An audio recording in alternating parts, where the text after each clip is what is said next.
ನಮಸ್ತೆ ವೀಕ್ಷಕರೇ, ಕಲಾಧ್ಯಾನಕ್ಕೆ ಸ್ವಾಗತ.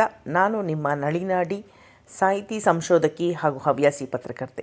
ಇವತ್ತು ನಾನು ಚರ್ಚೆ ಮಾಡ್ತಾ ಇರೋವಂಥ ವಿಷಯ ಗೋವುಗಳ ಕುರಿತಾಗಿ. ಮಾನವ ನಾಗರಿಕತೆಯನ್ನು ಪ್ರಾರಂಭ ಮಾಡಿದ್ದೇ ಈ ಪಶುಸಂಗೋಪನೆಯ ಮೂಲಕ ಅಂತ ಹೇಳ್ಬೋದು. ಹಂಟಿಂಗನ್ನು ಅವನು ಒಂದು ಸಲ ಬಿಟ್ಟ ಮೇಲೆ ಅವನಿಗೆ ಪಶುಸಂಗೋಪನೆ ಭಾಳ ಆಪ್ಯಾಯಮಾನವಾಗಿ ಕಂಡಂತಹ ವಿಚಾರ. ಗೊಲ್ಲರು, ಕುರುಬರು ಇವರೆಲ್ಲ ತಮ್ಮ ಹುಟ್ಟ ಒಂದು ಕಸುಬಾಗಿ ಈ ಒಂದು ಪಶುಸಂಗೋಪನೆಯನ್ನು ಮಾಡಿಕೊಂಡು ಬಂದರು.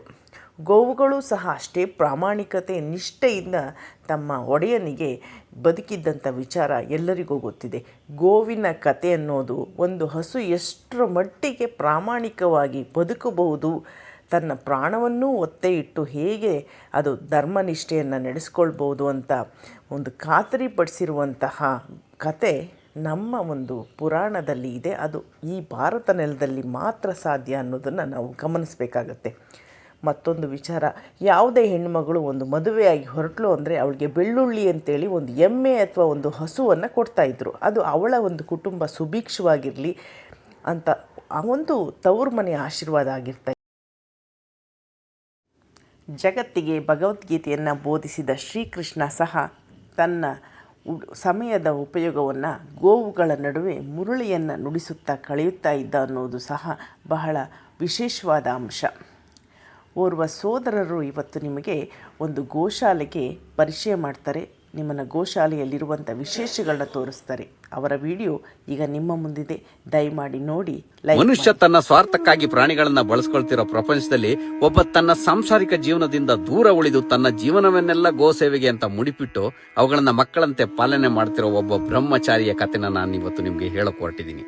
ನಾನು ಈಗ ಇರೋದು ಹೊನ್ನಾವರದ ಕಡತೋಕ ತಾಲೂಕಿನ ಜಡ್ಡಿಗದ್ದೆ ಗ್ರಾಮದ ಶ್ರೀ ಶಿವಸದ್ಗುರು ಗೋಶಾಲೆಯಲ್ಲಿ. ಇಲ್ಲಿ ಯಾವ ಗೋವುಗಳಿಗೂ ಮೂಗುದಾರ ಹಾಕಿ ಕಟ್ಟಿಲ್ಲ. ಹಣ್ಣು ತಿಂದು ಸಿಪ್ಪೆಗಳನ್ನ ಗೋವಿಗೆ ಹಾಕುತ್ತಕ್ಕಂತ ಪದ್ಧತಿನ ನಾವು ಬೆಳೆಸ್ಕೊಂಡಿದೀವಿ. ಆದ್ರೆ ಇಲ್ಲಿ ಗೋವುಗಳಿಗೆ ಆಹಾರವಾಗಿ ಹಣ್ಣುಗಳನ್ನೇ ಕೊಡ್ತಾ ಇದ್ರು. ಗೋವುಗಳನ್ನ ಮಾನವನಂತೆ ಗೌರವಿಸೋ ಈ ಜಾಗ ನನಗೆ ಬಹಳ ವಿಶೇಷ ಅನ್ನಿಸ್ತು. ಆದಾಯನೇ ಇಲ್ಲದೆ ಇವುಗಳನ್ನ ಸಾಕೋಕೆ ಹೇಗೆ ಸಾಧ್ಯ ಅಂತ ಪ್ರಶ್ನೆ ಮಾಡಿದಾಗ ಈ ಸನ್ಯಾಸಿ ಸೃಷ್ಟಿಸಿದ ಸುಗಂಧದ ಬಗ್ಗೆ ಮಾಹಿತಿ ಸಿಕ್ತು.